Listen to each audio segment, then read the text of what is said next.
ট্রেনে তো উঠে গেলাম, আর বাবা মার সামনে বড় সাজার জন্য বললাম যে আমি একা একাই যাবো প্রথম দিন কলেজ। কিন্তু আমি তো এর আগে কখনো একটা ট্রেনেই উঠিনি।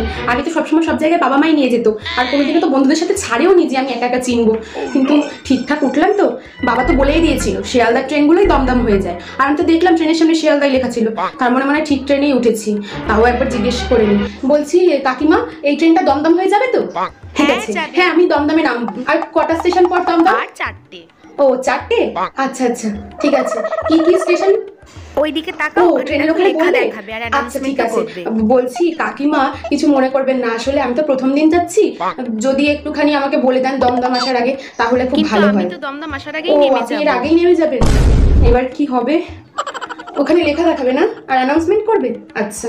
এই মেয়ে, ওদিকে সরে বসো তো, এত জায়গা হ্যাঁ, রয়েছে তাও আর এদিকে কত রয়েছে। সরবো? এখানে তো জায়গাই সব জায়গা নেই। আছে, ওখানে 5 জন কি? বসে যাই আমরা রোজ। এইটুকু জায়গার মধ্যে 5 জন বসে যায়?